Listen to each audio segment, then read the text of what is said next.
Swedish-born Johanna Marie Jenny Lind, 1820 to 1887. She was the prima donna of her time. She sang for Queen Victoria and Giuseppe Verdi, debuting the role of Amalia in I Masnadieri in 1847 under the composer's baton. She was close friends with Meyerbeer, the Mendelssohn family, and Clara and Robert Schumann. Furthermore, Lind inspired Felix Mendelssohn's creation of the soprano solos in Elijah. The famed Danish writer Hans Christian Andersen was a good friend and wrote and dedicated one, possibly two pieces to Lind. These were The Ugly Duckling and The Emperor's Nightingale. There was such fervor associated with Lind that the phenomenon was dubbed Lindmania, equating her to Franz Liszt. Lind was a staple at most opera houses in Europe, and in 1850 she embarked on an American tour under the management of P.T. Barnum. In addition to her lucrative career and fame, Lind was incredibly charitable, giving away much of her pay. In fact, the Jenny Lind Children's Hospital exists to this day in Norwich, England. Additionally, Lind supplied the initial funds for the Jenny Lind Chapel in Andover, Illinois, which houses Lind memorabilia and hosts annual concerts today. Lind's early life was difficult because of family insecurity. Her parents, Anne-Marie Felborg and Niklas Jonas Lind, were not married at the time of Lind's birth, and Lind had a half-sister born from Felborg's first marriage. Due to the family's meager economic means, Lind was given into the care of another family for a short time, later being returned in 1824 to the care of her mother.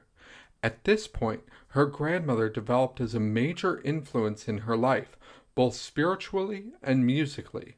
This strong moral influence would prove timely, as Lind's voice was about to be discovered.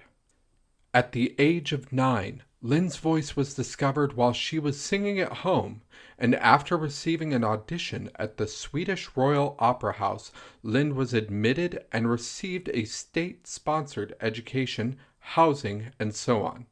During her time at the Opera House, Lind went on to perform in several roles, both speaking and singing. In building her operatic roles, she sang Agathe in Der Freischütz and Alice in Roberto il Diavolo. Yet, the act of performing was difficult, as a public display of this nature bordered on what was viewed as morally acceptable to her family. Throughout her life, Lind suffered two major vocal setbacks.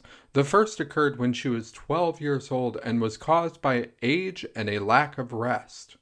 The second and more difficult setback led her to Paris, France, and Manuel Patricio Rodriguez Garcia, 1805 to 1906, in 1841. Following a period of vocal rest, Garcia and Lind rebuilt her vocal technique in less than a year.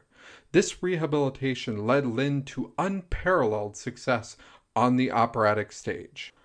Lind then decided to retake the stage in her native Sweden at the Royal Swedish Opera House. From there, with the assistance of Meyerbeer and later Mendelssohn, Lind began singing in Germany at the Berlin Opera and at court. At the same time of her German triumph, Lind signed a contract on January 10, 1845, with Alfred Bunn to perform in London. This contract was never fulfilled, and as a result, Lind's London debut was delayed. Because of Lind's connections between the German court and therefore Queen Victoria, plus the support of Mendelssohn and Benjamin Lumley, Lind went on to make a meteoric rise on the London stage in 1847. Felix Mendelssohn passed away in 1847 as well. As he was one of Lind's closest friends and confidants, this had an enormous impact on her. His death led her to found the Mendelssohn Scholarship by performing a charity concert of Elijah. Mendelssohn had composed the oratorio with Lind's voice in mind, and this was her debut performance of the work. A short time after Mendelssohn's death, Lind announced her desire to retire from the operatic world and sing primarily for charity. While this retirement from the operatic stage was taking place, another avenue of performance was emerging. Touring gave 19th century performers the opportunity to travel outside their normal region, gaining both international recognition and financial strength. Both Clara Schumann and Pauline Viardot-Garcia, friends of Lind, had traveled to Russia for this reason. In contrast, Lind was approached by an agent of P.T. Barnum, the manager of the American Museum. Their contract, which was negotiated by Lind, was for a large-scale national tour of the United States of America.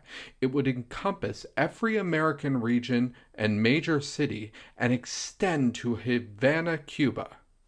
The tour would consist of at least 100 concerts, paid at $1,000 to Lind per concert, and was open to being extended to 150 concerts, which would have made the grand total paid to Lind $150,000.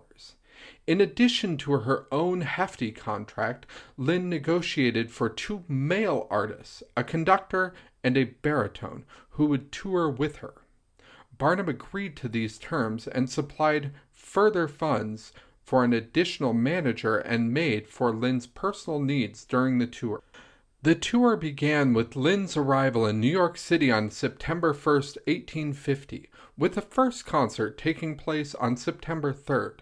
Following the initial concert, Lind and Barnum signed a new contract that gave more concert earnings to Lind, which she then awarded to charities of her choosing. When the conductor, Julius Benedict, accepted the position of musical director at Her Majesty's Theatre, Lind contacted Otto Goldschmidt to fill his role. Once Lind and Barnum had completed 93 concerts, Lind ended that contract with Barnum on June 9, 1851. As the contract had been written for 100 concerts, Lind paid Barnum a fee of $7,000 as a penalty for not completing the remaining 7. While Lind continued to perform concerts under her own management, her attention seemed to have turned to Otto Goldschmidt.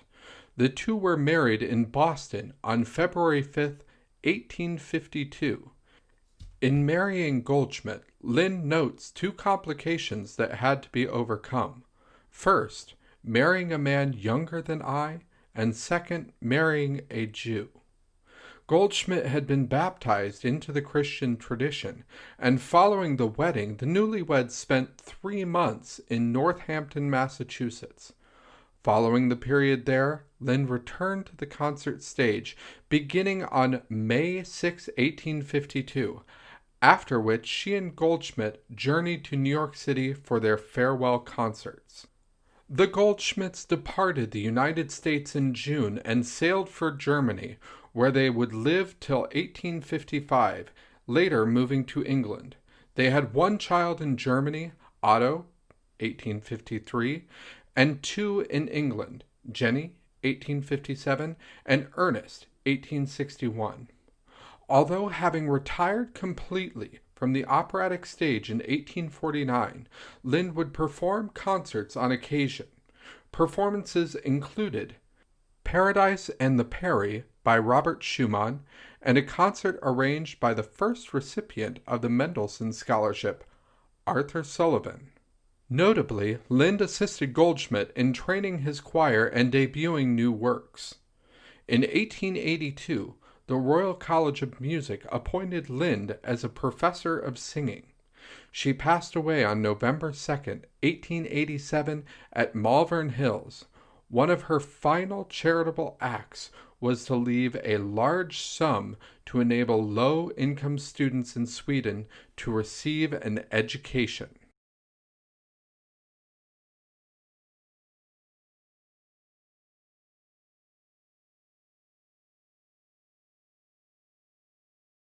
For those that are unaware, this is a screenshot from The Greatest Showman 2017. Obviously, it is a fictional reimagining of Lynn's American tour in 1850. This is not news, though. Historians are always criticizing stories that attempt to fictionalize or sensationalize the historical record. What is interesting is how we get to this point. As I talked through earlier, Lind has a well-established historical line, especially through her singing years. Yet, if we look backwards from 2017, there is a line of fictionalized accounts of Lind's life. While The Greatest Showman is the most recent and strays furthest afield, in 1980, the musical Barnum reimagined Barnum's life, showing that he and Lind were engaging in another romantic entanglement. Through the mid-20th century, there are several novels that also emerge. Helen Hedlund, The Swedish Nightingale in 1940, Laura Benet, Enchanting Jenny Lind in 1948. Frances Kavanagh had several novels including Two Loves for Jenny Lind, 1956, and Jenny Lind's America in 1969. Finally, addressing the 1930 A Lady's Morals, this film utilized Grace Moore, a famed opera singer, to represent Jenny Lind. Even in her biography, there is controversy of what is truth and what is fiction.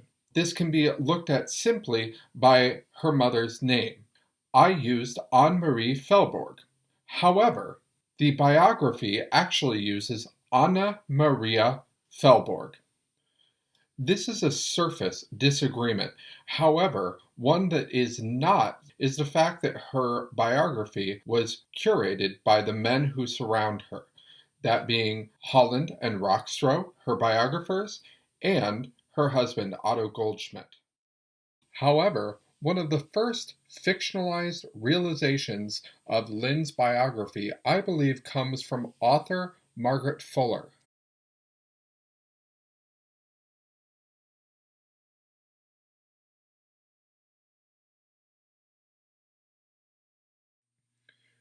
Before I address a fault of Margaret Fuller, I would like to acknowledge a few of her many accomplishments. Margaret Fuller was born in 1810 and passed away tragically due to a shipwreck in 1850. She was friends with Ralph Waldo Emerson and collaborated with him on many projects, including editing The Dial, an important transcendentalist journal. Later, she became a noted feminist writer with the publication of Woman in the 19th Century, which was widely and internationally distributed. Upon leaving the Dial in 1844, she joined Horace Greeley's New York Tribune as the literary critic and later editor. After this, she traveled to Europe as the first female foreign correspondent, notably covering the beginnings of the Italian Risorgimento. All of this to say, she is a uniquely important person to the feminist movement. Yet, in dealing with the life of Jenny Lind, she did make an error.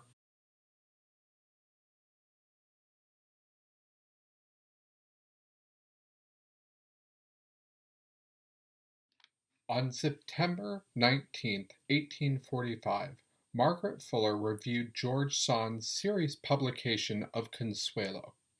In this review, Fuller asserted a claim by an anonymous source that the actual inspiration for Sand's novel was none other than Jenny Lind. The actual source of inspiration is far more likely to be a mutual friend, however, of George Sand and Jenny Lind, which is Pauline Viardot Garcia, who happened to also be the sister of Manuel Garcia, Lind's voice teacher. But so what?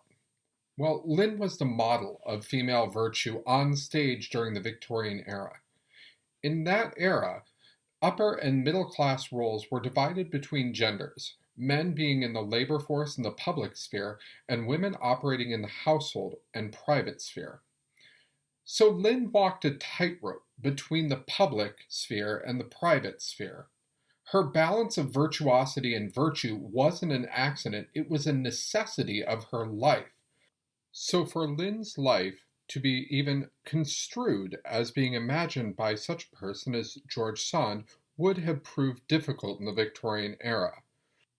Sand having separated from her husband in 1835 and having gone on to have several relationships with both men and women, notably Franz Liszt and Frédéric Chopin. However, for Lind, this would have disturbed her carefully cultivated public persona, that of virtue. In fact, Susan Rutherford, who wrote The Prima Donna in Opera 1815 to 1930, commented on the balancing act performed by singers, stating that they straddled uneasily the fault lines between diva and prostitute. Lind shrouded herself in charitable acts to maintain her respectability. Respectable women in Victorian England were not expected to have public lives, and the prima donna class broke this rule. Therefore, to maintain their social standing, respectable women focused their energy on performing the role of charity, as did Jenny Lind. In conclusion, there is a wealth to discuss when talking about not only the historical account of Lind, but also the reimaginings that began even while she was alive. This is important if we are to understand how Lind felt about such things. As I noted in the beginning, Lind was an incredibly powerful woman at the time, notably negotiating her contract with P.T. Barnum, not only for herself, but for her male counterparts as well. She went on to marry a man without her guardian's permission, who was not only younger than her, but outside of her faith. Lind established charities that have gone on to serve the world at large ever since. For music, this supported Arthur Sullivan and Elijah. For the world, this gave us the Andover Chapel, an avenue for Swedish education, and a children's hospital, in addition to many, many, many other things. Finally, we must decide how we remember such a life as that of Jenny Lind. She was intersectional and complicated, not only wanting a career, but also a family. But the fact that she is known by more people today as the seducer of P.T. Barnum rather than the charitable, generous, strong CEO of her business means that history has failed in the representation of this life. Therefore, we must reclaim the narrative and represent her life in a more grounded reimagining that illustrates the strength of a woman who successfully wrote her own story. To reclaim that narrative, we must therefore separate the two narratives and establish fact and fiction.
Hello everyone, my name is Giulio Park. I'm the Assistant Professor of Voice at Eastern Illinois University. It's my honor to present Discovering Art Song Repertoires with my woman composers from Germany, France, Korea, and the United States for the crNATS talk session today. Throughout history, The study of classical music has focused primarily on male composers, whereas the study of women composers has been scarce. Classical music has an important contribution from notable women, many of whom have not yet received enough attention from musicologists.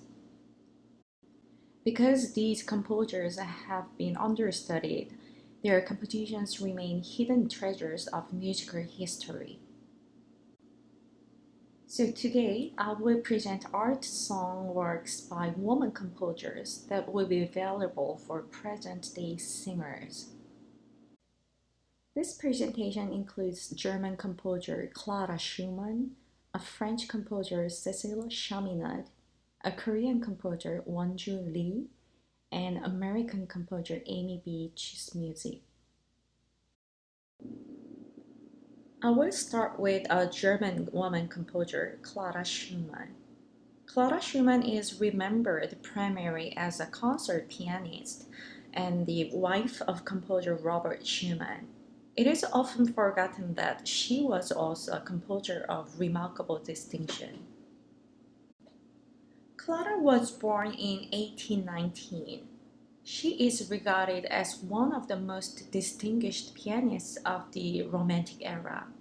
Starting to play at young age, she was considered a child prodigy. Her father, Friedrich Wieck, was a famous German piano teacher, and he made her practice for 2 hours a day alongside her daily piano, violin, singing, theory, harmony, composition, and counterpoint lessons. In 1837, when Clara was 18 years old, Robert Schumann proposed and they married on the 12th of September 1840. The couple went on to have 8 children after marriage. Clara Schumann earned most of the money in the Schumann household, which was extremely unusual for the time. Also, she became more preoccupied with other responsibilities in life and found it hard to compose regularly. Her husband, Robert Schumann, also expressed concern about the effect on her composing output. Clara stopped composing at the young age of 36. However, she wrote many beautiful musical works, including German lieders. These are examples of Clara Schumann's song works. The first one is Ich stand in dunklen Träumen, which is I stood in darkened daydreams. Also there are Sie liebten sich beide, ist gekommen, liebst du Schönheit, Lorelei. These are good song repertoires by Clara Schumann for lyric or leggero sopranos. Next woman composer is Cécile Chaminade, who was born in 1857 in Paris, France. She studied piano in secret when she was young because her father disapproved of her musical endeavors. She was a popular composer of smaller pieces for the piano, mostly character and salon songs, and her works were very extensively published around the world. Almost 200 of her works were published in her lifetime. However, Chaminade was relegated to obscurity for the second half of the 20th century. Her piano pieces and songs are mostly forgotten. These are examples of Cécile Chaminade's song works. Fleurs jetées, chansons tristes, espoir, portrait. This last song from the list, Portrait, is written for voice, flute, and piano. The song is in waltz rhythm and the music is very rhythmical and cheerful. The lyric expresses someone's delight who felt in love, and the song is a good repertoire for leggero soprano. An American woman composer, Amy Beach was born in 1867 in New Hampshire.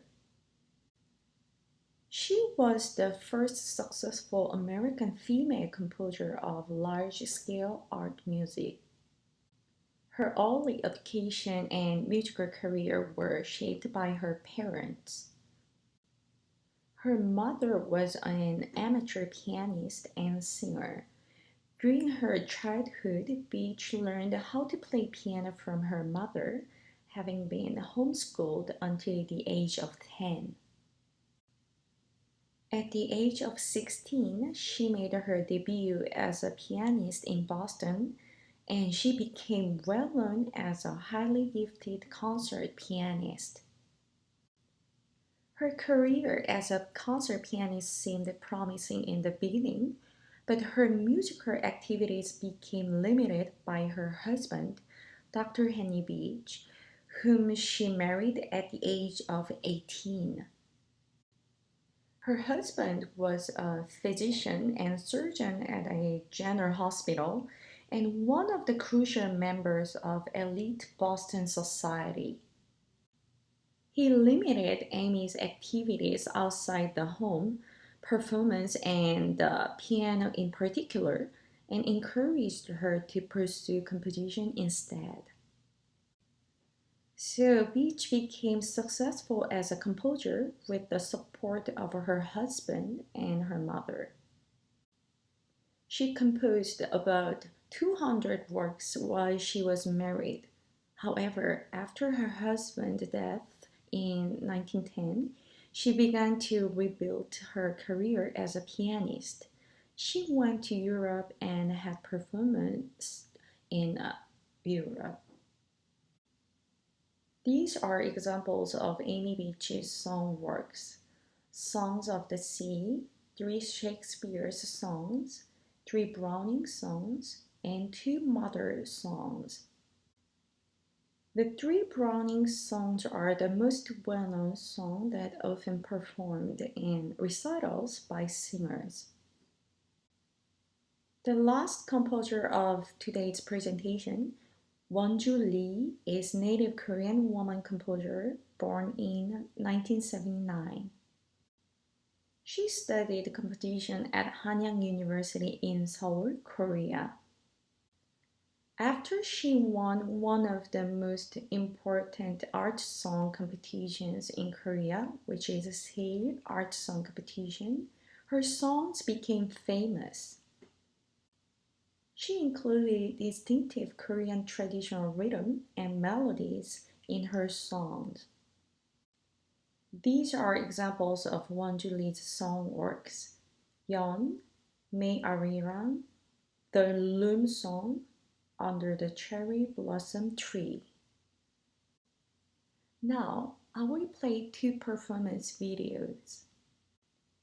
The first song is Lorelei, written by Clara Schumann. The song is based on an old German legend of a beautiful maiden who threw herself into the Rhine River in despair of a faithless lover and was transformed into a siren who lured fishermen to destruction. The song is very rhythmical, expressive, and has a pictorial piano accompaniment. This reminds me of Franz Schubert's Lied Er König. The song is a good repertoire for soprano or mezzo-soprano.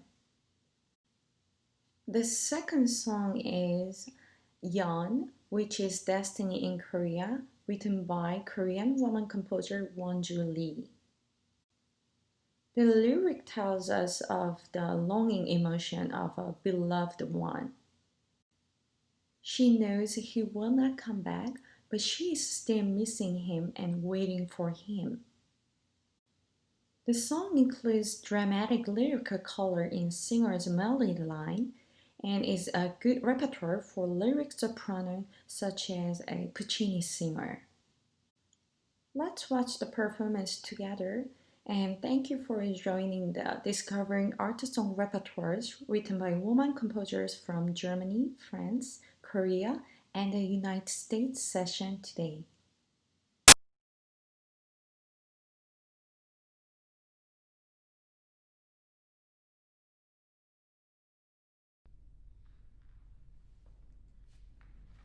Ich weiß nicht, was soll's bedeuten, was nicht und traurig bin.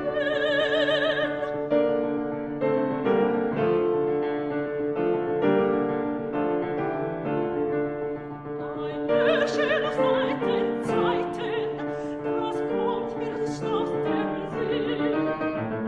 Ruft des Königs Dunkelheit und ruhig fließt der Rhein. Der Gipfel des Berges funkelt im Abendsonnenschein.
Hello, my name is Dr. Kylie T. Gougler, and this presentation is part of the inaugural series of Central Region NATS Talks. I would like to thank first Ingrid Common and the Central Region Conference Committee for allowing me to present today, and I am so excited to give you a little bit of background into my experience with Diastasis Recti. Back in September of last year, I had my first child, and she was a whopping 10 pounds. Needless to say, for many months afterwards, I found it difficult to get my singing voice back in shape. My support felt weak, absolutely weak, and my breath felt sluggish. And arias that I found that I could sing 10 years ago were now difficult, and I could barely get through them. And at many times I felt as though I was pushing a boulder up a mountain. And I began to think to myself, okay, I'm not the only singer to experience this, right? So I began to look on the web. And by chance, I saw a post on social media about something called Diastasis Recti. And I thought, okay, what is this? I've never heard of this. And as I began to read further, I started to think, wait a minute, was this written about me? I mean, this is exactly what I'm feeling. This thing that I'm going through has a name, and it does. It's called Diastasis Recti, and it's really something that every postpartum singer, every future singer mom, and voice teachers really should be aware of. I then posted in a professional singer forum and asked if any other singer moms out there had experienced the same thing as I did.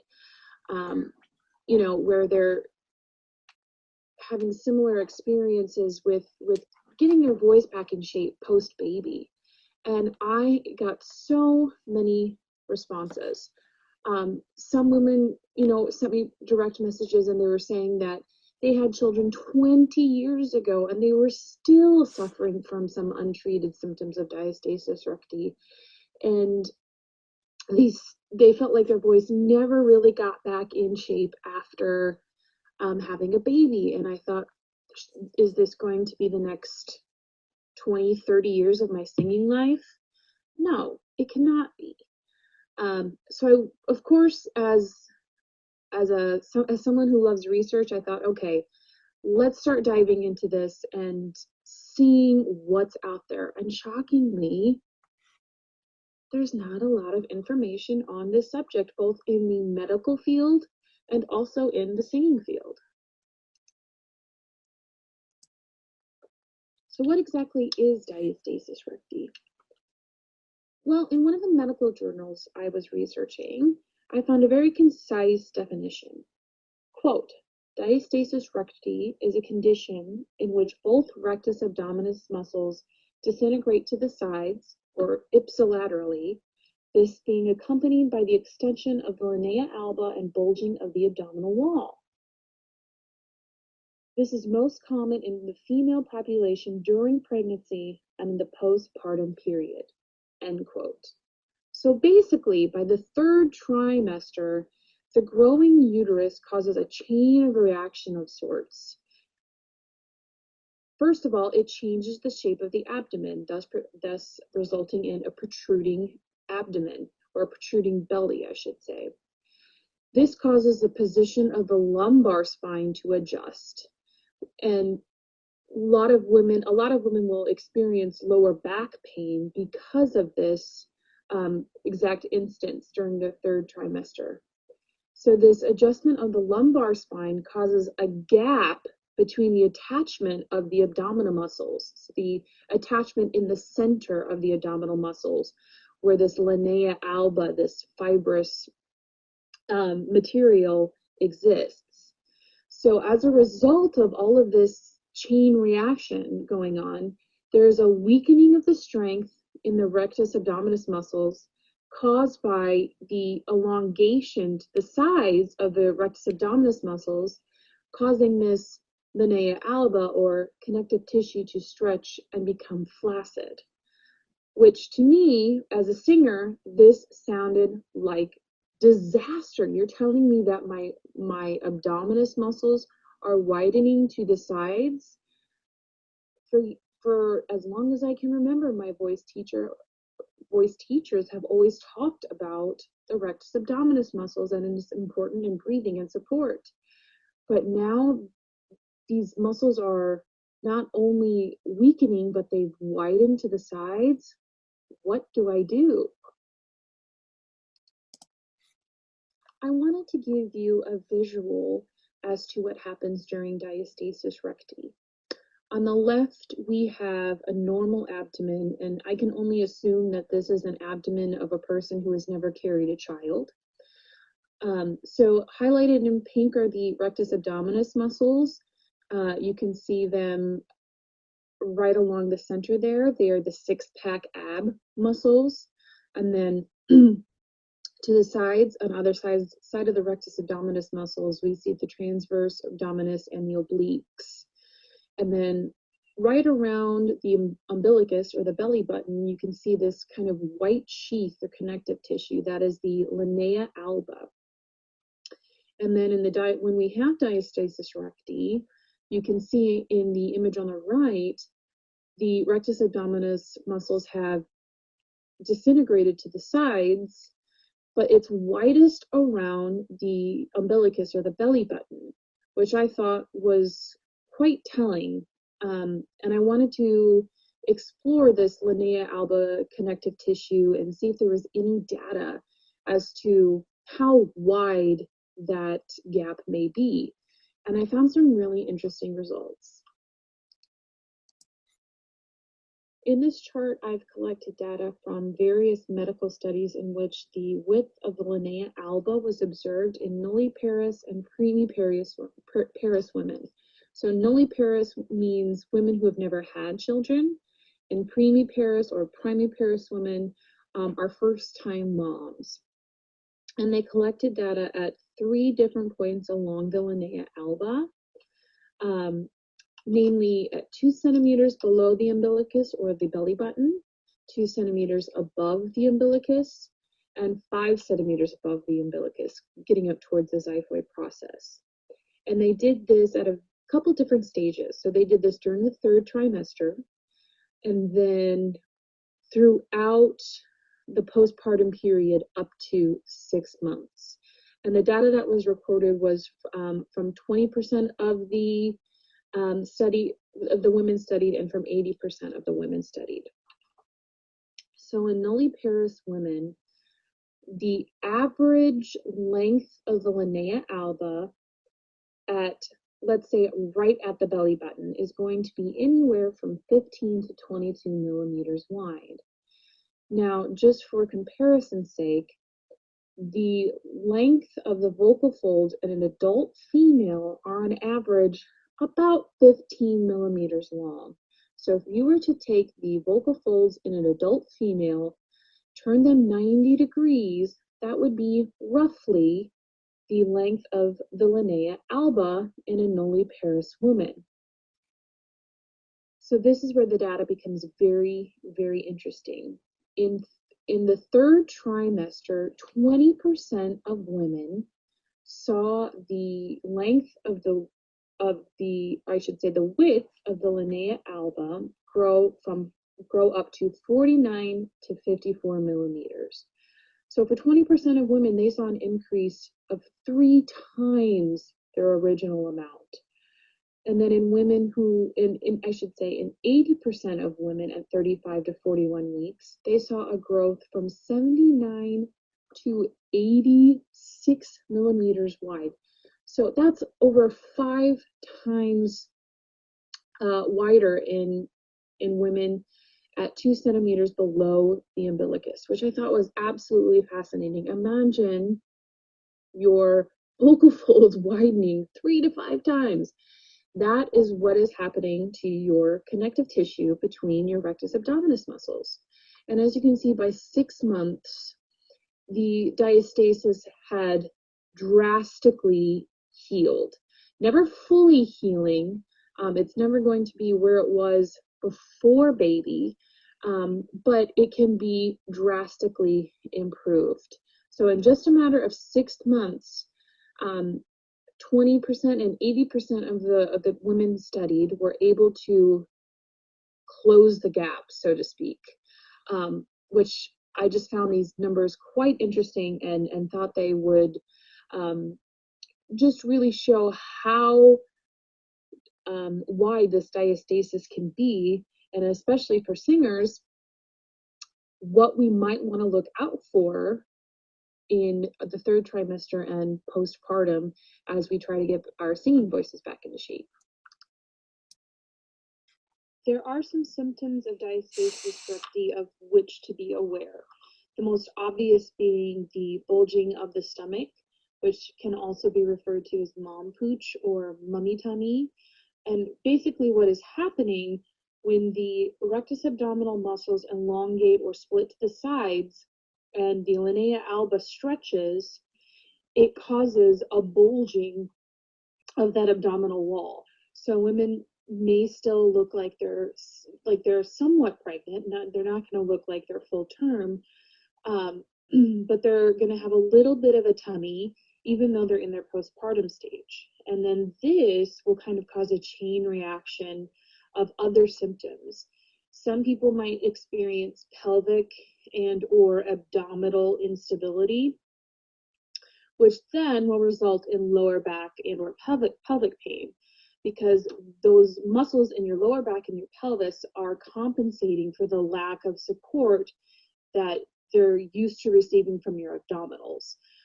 In my case, I had a lot of lower back pain. That's just where, in my body, that's where the muscles really were overcompensating, was in my lower back. And because of that, I also had poor posture. And so I was hunching over my shoulders because of the weakness in my abdominal area, which only then exacerbated the symptoms in my lower back pain. Some women will experience incontinence because of the diastasis, and in very severe cases, hernias do occur. And these are, and from what I've read, these aren't really hernias per se, but they do require some type of medical intervention. As always, these are symptoms that you can look out for, but in order to properly have diastasis recti diagnosed, it's always important to consult your doctor before seeking any treatment.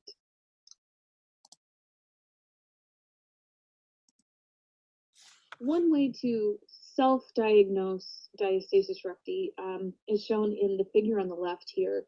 So if you were to lay on your back with your knees up and your feet in front of you, you then take one of your arms and hold it behind your head. Take the other hand and put your fingers probably maybe 2 centimeters above the belly button or 2 centimeters below, either or. And then you're going to pull your head forward and look at your belly button so that you can engage those muscles. And you will feel the rectus abdominal muscles engage. If you have a gap of wider than 1 to 2 fingers, chances are you have a diastasis. Again, it should be formally diagnosed by your doctor. In the picture on the right, we see a diastasis in a woman who is 30 years old and she's 6 months postpartum. I found this in a medical journal, a gynecological journal, and it didn't state whether this woman, if this was her first pregnancy or her 4th pregnancy, whether she had a large diastasis in the 3rd trimester or you'd say 2 weeks postpartum. But judging by this photo 6 months later, she still has a considerable diastasis. And I thought this photo greatly showed just how wide that gap can be between those rectus abdominal muscles when a diastasis recti is present. Now, it's also possible to diagnose diastasis recti with an ultrasound. That would probably happen more if you're needing the surgery route. But again, in order to properly have this diagnosed, consult with your medical doctor at all times. So what are the implications for singers?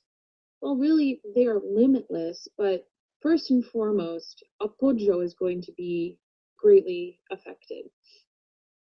Now, appoggio is one of those mythical creatures that, in my experience, every singer views and or feels differently.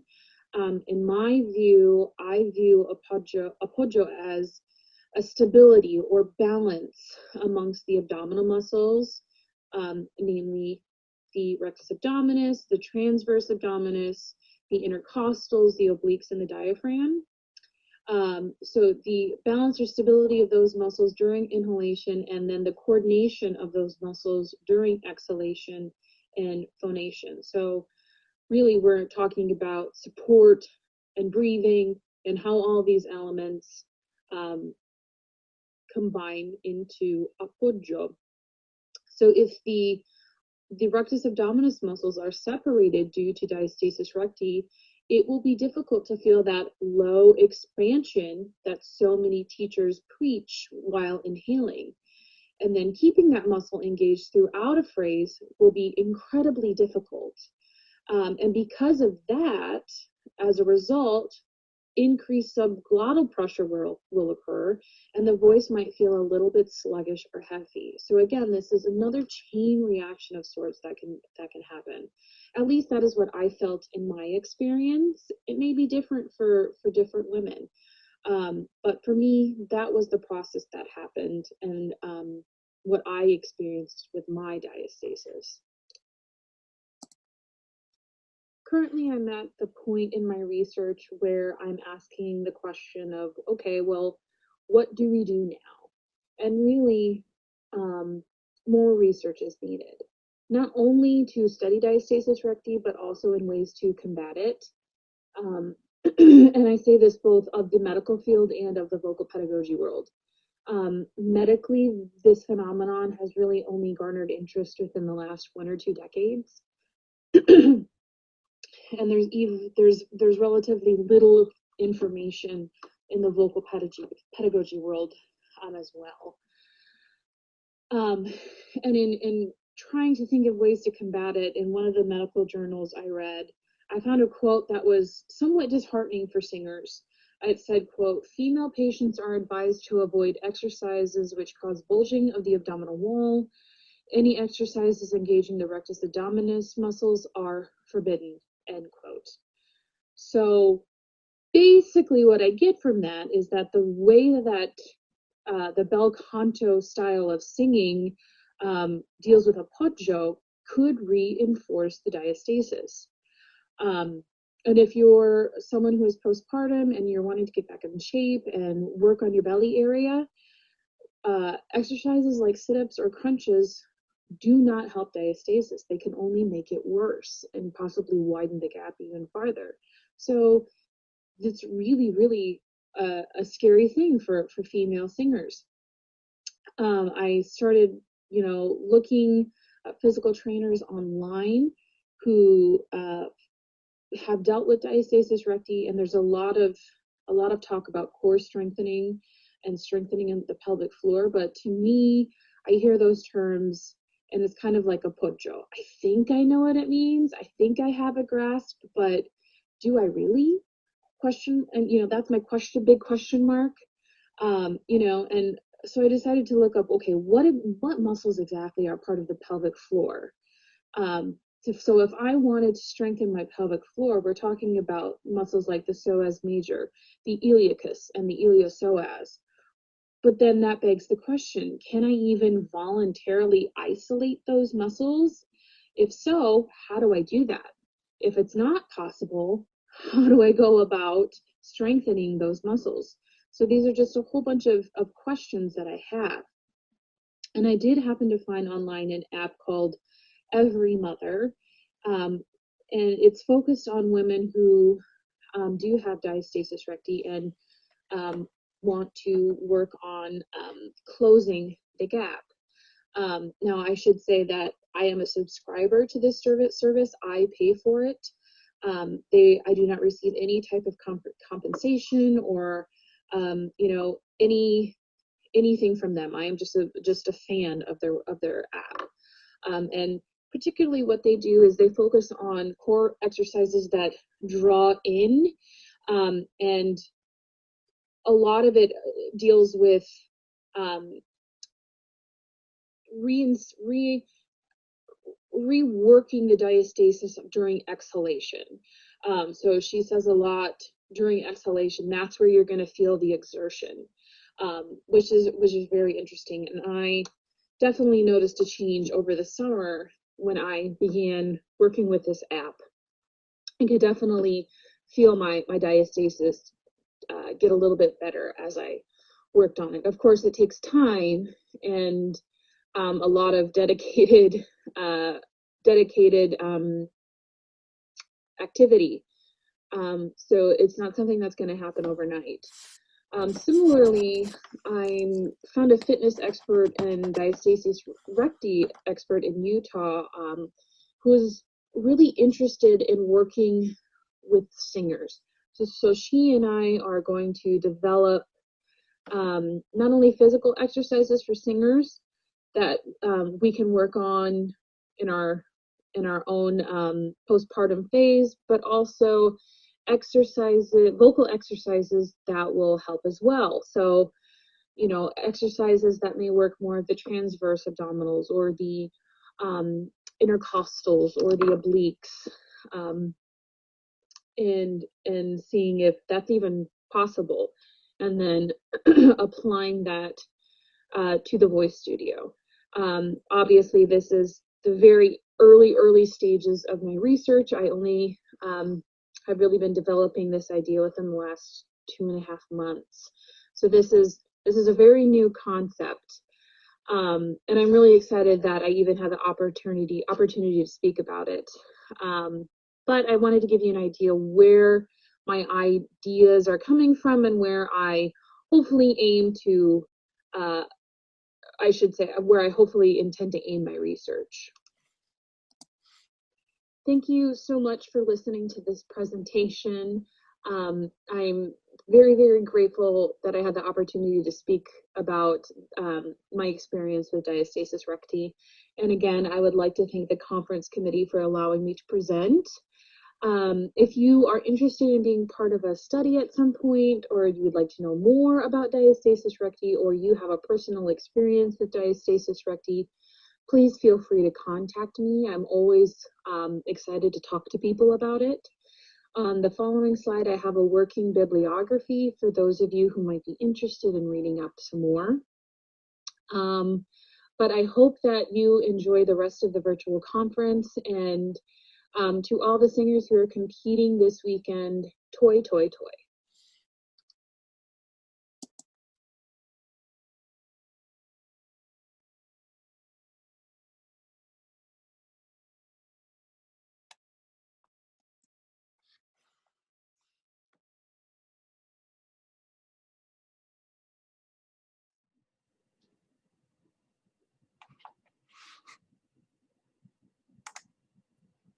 Hello, my name is Andrew Schultze, and I am here to talk about singing Amarilli Mia Bella, Giulio Caccini and 17th century vocal performance practice. Giulio Caccini's solo madrigal, Amarilli Mia Bella, is perhaps the best known Italian song of the early Baroque era. Over the past 150 years, it has been taught and sung and available in collections of Italian songs and arias in performing and scholarly editions by Parisotti, Dalla Piccola, Floridia, Schering, Glenn and Taylor, LaForge, Jeppesen, Hitchcock, Peyton, and others. These editions have their relative merits, yet none fully integrates the composer's intent and the performance practices of his time into their performance versions. I will examine the preface to Caccini's Le Nuove Musiche and other contemporary sources to put Amarilli into an historical performance practice context. Giulio Caccini was born in Rome in 1551 and entered the service of the Medici family in Florence in 1565. There, he studied with Scipione delle Palle, an exponent of the Neapolitan school of singing. He later became a member of the Florentine intellectual circle, the Camerata, which met under the auspices of Giovanni de' Bardi, the Count of Vernio. In 1600, he replaced Emilio del Cavaliere as director of music at the Medici court. That same year, Caccini composed his operatic dramas, Il rapimento di Cefalo, or The Abduction of Cephalus, for the by proxy marriage of Maria de' Medici to Henry IV of France, and L'Euridice, his retelling of the Orpheus myth, first performed in 1602. Caccini continued in the service of the Medicis until his death in 1618. Le Nuove Musiche, or The New Music, a collection of 12 solo madrigals, 10 arias, and excerpts from Il Rapimento di Cefalo, appeared in 1602. Amarilli Mia Bella is the 8th of 12 madrigals in the collection. Caccini published a second collection of vocal solos, Nuove Musiche e Nuove Maniera di Scriverle, or New Music and a New Way of Writing It Out, in 1614. The preface to the 1602 Le Nuove Musiche is particularly insightful. Caccini writes that he was moved to publish his songs because they had suffered from mediocre performances by singers unaware of the style appropriate for their interpretation. His comprehensive preface is full of musical examples and explanations of the new and textually specific stile rappresentativo, or dramatic style. Amarilli Mia Bella is also included in 2 earlier Florentine manuscripts. A comparison of them with the 1602 published version reveals much. In the earlier manuscripts, Amarilli is laid out quite simply, with repeats in AA-BB form. In Le Nuove Musiche, it is through composed in a more interesting form, A, B, B, and then with a 4-bar cadenza-like concluding coda, not found in the earlier manuscripts. The earlier manuscripts also lack the figured bass supplied in Le Nuove Musiche.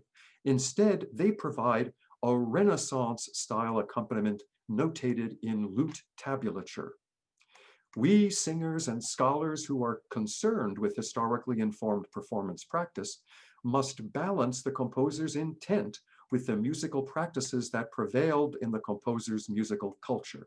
Indeed, the very idea that a performer should be adept in the art of ornamentation demonstrates the triumph of the musico-cultural environment over the composer's will. But Caccini, a revolutionary at heart, rebelled against this relationship and insisted on being credited as the creator of new musical practices. He urges us to use his musical performance models, as found in the preface of Le Nuove Musiche, to become our new expressive vocabulary and our guide in the recreation of these new practices in our individual performances. Amarilli is a poem by the northern Italian poet Alessandro Guarini in the form of a traditional 7-line madrigal. Here is a translation of the text. Amaryllis, my beauty, do you not believe that you are my heart's sweet desire? That it is you who I love? Believe it then, and if fear assails you, take this, my arrow, and open my breast, and you will see written on my heart, Amaryllis is my love. Now, Caccini writes in the dedication to Le Nuove Musiche that his songs are to be sung as arias, meaning in a realistic style which personifies a fictional or absent person in such a vivid fashion that the auditors believe that he or she is present in the person of the performer. Caccini's preface provides some guidelines as how to use embellishments to achieve this end. 1. Ornaments should occur only on the long, stressed syllables of the words. 2. Patterns of dynamic contrasts are encouraged. 3, ornaments, some of which Caccini claims to have invented, are preferable to traditional ones. These new embellishments include 1, ornaments employing contrasts of dynamics, such as crescendos and decrescendos, as well as 2, vibrato-based ornaments, such as the trillo, a trill engaging the upper neighbor, and the groppo, which is a trill with a concluding turn. And 3, a more flexible approach to tempo and rhythm, with what he calls sprezzatura, and which Caccini defines as follows. Quote, sprezzatura is that lightness which is given to a song by the faulty relationship between 8th and 16th notes, which removes a certain confining rigidity and dryness and renders the performance pleasing, free, and expressive. Now, Caccini allows for an even freer use of rubato over a 4-par phrase in his performance model, madrigal, De dove son fuggiti? Ah, where have you gone? In the preface to the 1602 Le Nuove Musiche. Above the melody, set to the text, Aure divine, cerrate peregrine in questa parte in quella, divine breezes, which blow aimlessly from here to there, the singer is directed to sing without strict rhythm, almost speaking in tones. Another important aspect of the performance of Amarilli is implied by its identification as a madrigal, which suggests that the different musical textual sections of the work should be performed in different contrasting tempi. Among those who recommend this as a general practice are the theorist Nicola Vicentino and Caccini's mentor, the Florentine intellectual Giovanni de Bardi, specifically in a letter sent to Caccini around 1580, and the composer Girolamo Frescobaldi.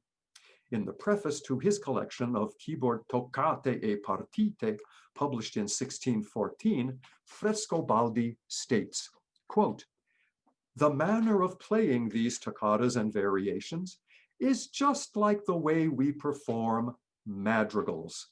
They should not be subjected to strict time. Although the singing of such madrigals is difficult, it is facilitated if one takes the beat now languidly, now lively, or holding back, according to the meaning of the words." He adds that when performing trills and coloratura, quote, "the last note should be held longer, even when these notes are 8ths or 16ths. This pause eliminates any confusion pertaining to the different sections of the piece.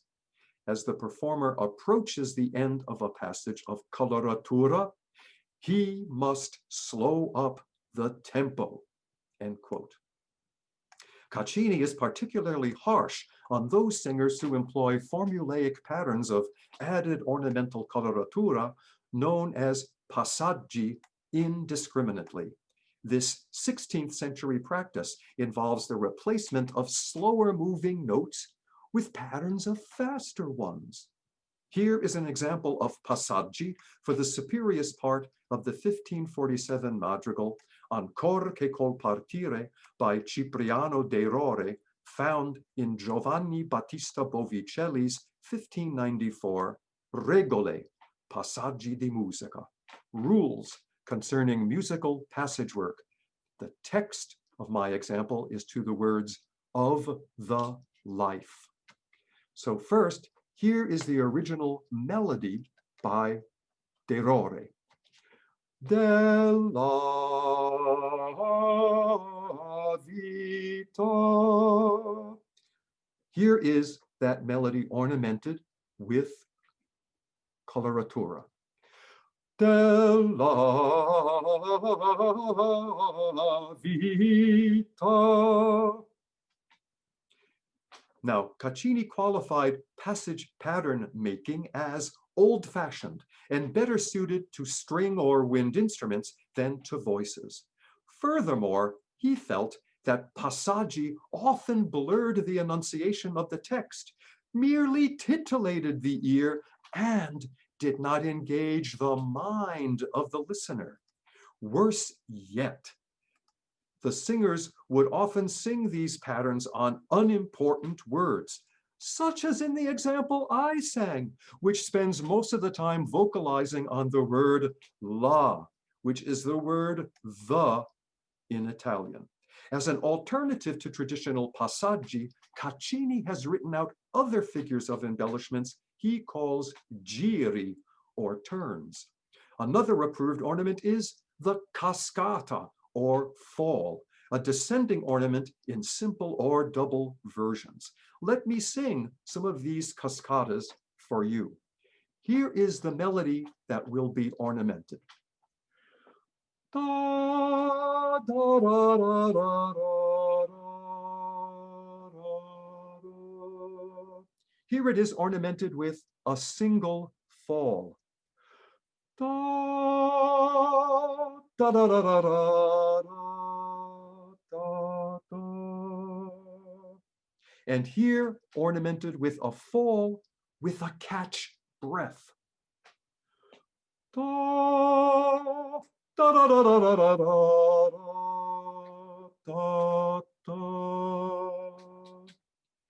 Caccini indicates such ornaments on unnumbered page 5 of his preface, ultimately applying them along with trilli, gruppi, and the esclamazione, or a dynamic effect of a sforzando followed by a decrescendo, followed by a crescendo in a performance model madrigal to a text by the Italian poet, dramatist, and diplomat Giovanni Battista Guarini, the father of the author of Amarilli. It is entitled Cor mio, de non languire. My heart, do not languish. Let me sing an abbreviated version of it for you. Note the use of vibrato-based trills and gruppos in different tempi, of patterns, of dynamic contrast, of turns, and the cascata on the word languire, and other coloratura on appropriate words and appropriate syllables, with some of my own added sprezzatura.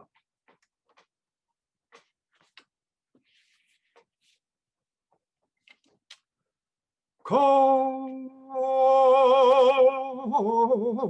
mio,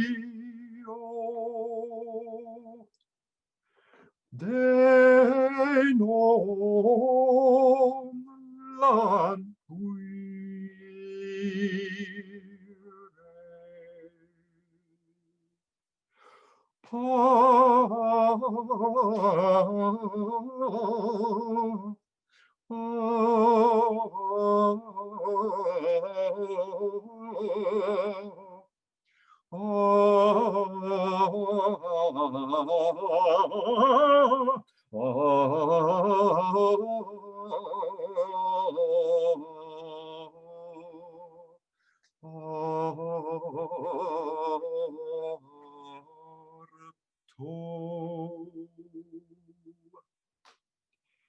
Tim Carter writes in his article, Caccini's Amarilli Mia Bella, some questions and a few answers. Quote, there are at least 4 English manuscripts containing Amarilli Mia Bella as a solo song, one with the English sacred text, Miserere, my maker, have mercy on me, my maker, which is derived from the first 12 bars of Caccini's madrigal. This manuscript dates to around 1615, and it includes no ornamentation or expressive markings. And the text setting is completely syllabic, making it perhaps even more in line with Caccini's operatic dramatic style than his own published 1602 version itself. Meanwhile, in Germany in 1623, Johann Nauvach, an Italian-trained Saxon lutenist singer, published in Dresden a heavily ornamented version of the coda-less early manuscript version of Amarilli in his collection of Arie Passeggiate, or arias embellished with coloratura. I will sing some of the vocal ornamentation from Nauvach's Coloratura Amarilli to the text, Credilo pur, e se timor t'assale, prendi questo mio strale. Believe it then, and if fear assails you, take this, my arrow. Nauvach adds passaggi everywhere and a few T signs for trills here and there. But it is his arrow cadenza which shoots forth from an added 8-bar string of coloratura, which I will sing with appropriate sprezzatura. While such a version is not Caccini's preference, it demonstrates the continuation of late Renaissance practices beyond Italy and into the early decades of the 17th century. So let me sing some of Nauvach's version for us.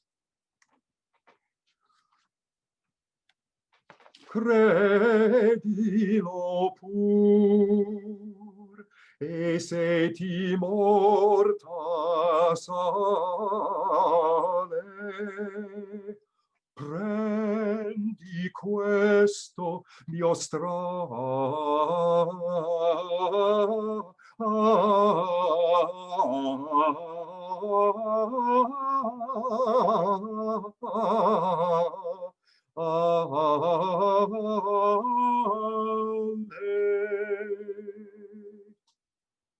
So, there you have it.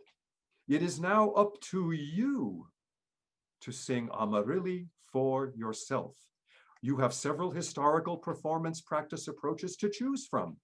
Will you choose to sing it as Caccini hopes you will, employing his suggested text-expressive ornaments and sprezzatura? Or, as the musical performance practices of his time suggest, making a greater display of coloratura a la Nauvach? Or will you find some middle ground? Will the accompaniment be more Renaissance and contrapuntal, or more sonorous, chordal, and Baroque, as Caccini hopes?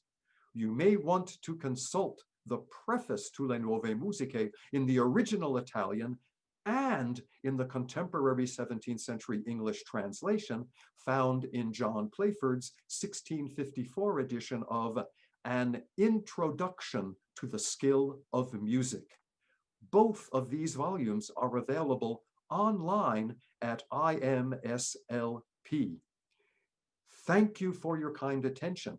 Please reach me, Andrew Schultze, with your questions and comments via email at my address, schu421@comcast.net. That's schu421@comcast.net.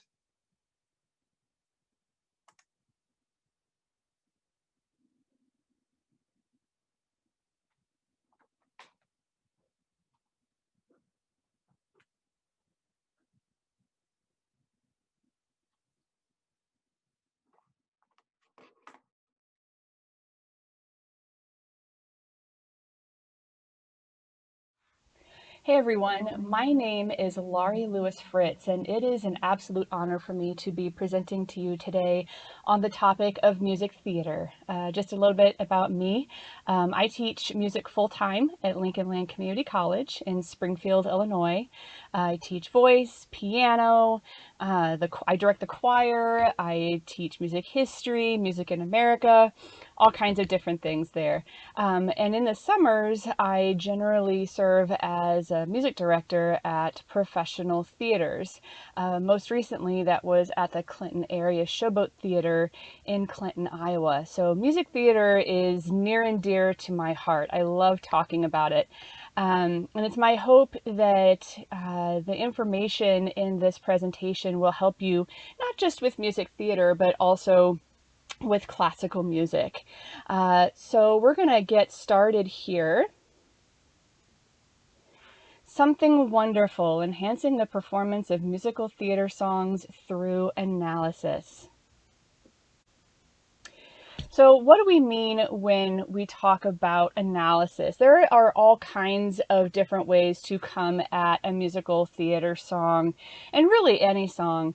When we consider the text in a musical theater song, with music in music theater, with songs in music theater, people are singing when speaking is no longer enough. And so the text becomes very important when we're thinking about the character within the song and also within their larger character arc. Usually have students say the text as a monologue several times so that they can really get a sense for what's happening within the text, and the music, once it's put on top of that, really tends to illuminate the kinds of things that they uncover when it's in a monologue form. The accompaniment gives us a lot of clues. That'll be one of the things that we're focusing on a little later. The context, what's happening in the show at this point, what has led up to that character singing that particular song, what will come after, and then of course what's happening during the song becomes really important for motivation. The character themselves, who are they? Where are they going? Where have they been? Where are they currently? Everything about the character becomes valid, and so we have to consider as much as we can about that person. The composer and or the lyricist, composers, lyricists, they have their own way of doing things. They have their own stamps, their own unique languages within the languages of music and whatever the vernacular is of the musical. And so if we know something about that, if we know something about how these people communicate typically, then that helps us dive deeper into their particular language within that song. And then time period. This could be the time period of the musical itself. It could also be the time period in which it was written. Consider the time period that the character finds themselves in, what would and wouldn't be typically maybe said or done, and then also consider the time period in which the musical was written. Are we talking about the 50s? Because the way that we communicate different things in the 50s is certainly different from the way that we communicate things now. So having that understanding certainly helps. So like I said, we are going to dig deeper, and we're going to focus a lot on accompaniment and the melodic line. And the song that we're going to do is one of my absolute favorites. It's 1 Second and a Million Miles from the Bridges of Madison County, which was a Tony Award winner for the score by Jason Robert Brown. And it's a huge song. We're going to focus on it from Robert's standpoint, though. So I'll be showing you different pages from the song itself and pointing out various things. So here in this first page, we see Robert come in, and he's got this beautiful a cappella portion, this lead into what will be his major part of the song. And up to this point, when we see Robert, he's singing, the songs don't necessarily, I mean, they have a key, but the key is rather obscured. And it's obscured until he meets Francesca. And Francesca really grounds him in ways that maybe he didn't realize he could be grounded. If you're not familiar with the story, Francesca is an Iowa housewife who is married with 2 kids. Her husband and teenage children go off to a state fair. She's left home alone for 4 days. Robert comes, asks for directions. It develops into this huge love affair. And then there's a question of, what do we do with that? That's where we are in the show. Okay, so they know that they love each other and they're trying to figure out what those next steps are. So when we see Robert do this, he's kind of singing almost what I think of as this country recit, right? Francesca, when she sings, she's very operatic. The score just has so many operatic combined with folk and country undertones. So when we see Robert singing a cappella like this and very much in an established key, it makes sense that he would be singing this to Francesca. It makes sense that this would be kind of his love song to Francesca. So what does this mean as a singer in terms of approach? Well, what this means is that we can have a conversation about speak singing or speaking on pitch, however you want to approach that. This is a very risky thing for Robert. He's really putting himself out there in ways that he hasn't done yet. And so being able to act that and embrace that through this portion is really important. And he even says at the end of this that he's risking something precious. Right there, risking something precious in measure 40. He's aware of what he's doing. And then he asks Francesca to come with him, which is a huge, huge request for Robert.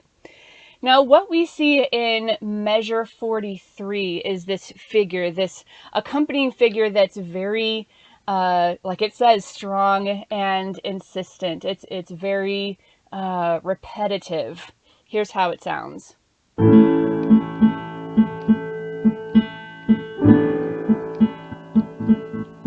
We have this figure going on, and it doesn't go away.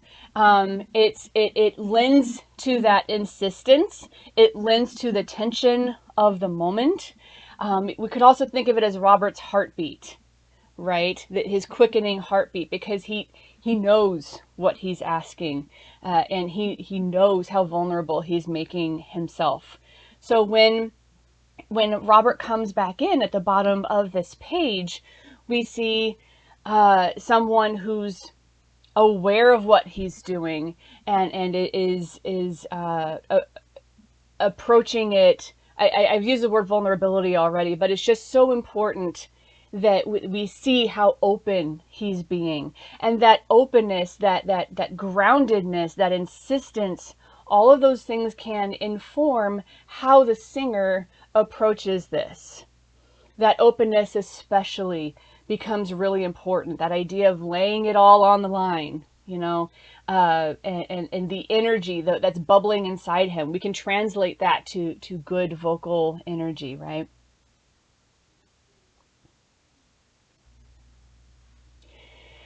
Here we are on the next page. We see that figure continuing and if you take a look down at measure 53, man's first breath to God's last warning, it may be a little obscured, but the A is actually still in there.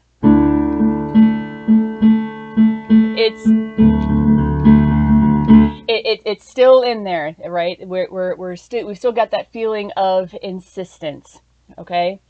Then we lead into measure 55. The you and I, this E to A, the 5 to the 1, this very strong movement melodically and chordally, even though we don't have necessarily a 5 to 1 chord happening here. We do have it in the melody, and this is Robert being probably never more sure of anything in his life than he loves Francesca, and he wants her to be with him. And you and I, we are strong. We are the strongest thing I've ever known, right? And so we see that expressed in just this little motive that will continue to appear and appear and appear again. The so to the do, the 5 to the 1, and it's what a lot of this song is built around. And of course, even during the accompaniment, we still see the A being insistent. No matter what the chord is, there's the A, right? It's a great accompaniment. I love playing Jason Robert Brown's pieces. So this is a little bit later in the chorus still. All the way at the bottom of the page, I've made great focus on the... Okay? If we get down to the bottom of the page, measure 64, what do we see? The same motive, but now it's in octaves. So the stakes get higher, right? The stakes get higher, the intensity increases, and this is just continuing to drive this song forward. This song is more than 8 minutes long. So this is a great time to talk about pacing and how we get from point A to point B and what the music tells us within the song about traveling from point A to point B. Where are the highs? Where are the lows? Where are we advancing? We're probably advancing everywhere, but you know, how are we advancing is probably the bigger question there. Here we are later in the score. That first measure 114, you see that high A. This is really important, okay? And this is where knowledge of the score becomes paramount, all right? So this high A, this is a difficult note to get to. Okay, this is not something to be approached lightly. And so you're going to be having conversations with your singer about how to get up there in a healthy way from a technique standpoint. But when we think about the A in the context of the show, Robert sings the A 3 times in the show. Okay, the first time is when he and Francesca are professing their love for each other. And he does it in falsetto. The second time is here, where Robert knows he loves her and wants her to come with him. The third time is the penultimate song of the show. She hasn't gone with him. Spoiler alert, she chooses to stay with her family. But Robert is forever changed by this relationship. And as he goes through his life, the 4 days that he spends with Francesca end up being the 4 greatest days that he has ever known. And he understands how that has impacted his life moving forward. And so when he is singing that, and we have a pretty good idea that Robert is nearing the end of his own life, he sings the A a third time. So the A's are placeholders. They're big placeholders for Robert on his journey. He's falling in love with her. He's professed his love and wants her to come with him. And looking back at the end of his life, how her love has impacted him ever since. Okay? So we've already talked about the openness and the vulnerability and the groundedness with which Robert is approaching Francesca. And those are things that can help when we're talking about how to approach that A for your singer. And Francesca giving in the top right corner and a million miles to go.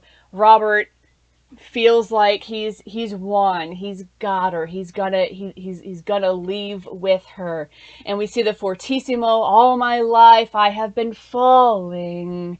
Word painting there, right? Falling. Still on the 5-1. Still on that very strong melodic and chordal relationship. But now with the word falling. I've been falling into you, which is the name of the Falling in Love song.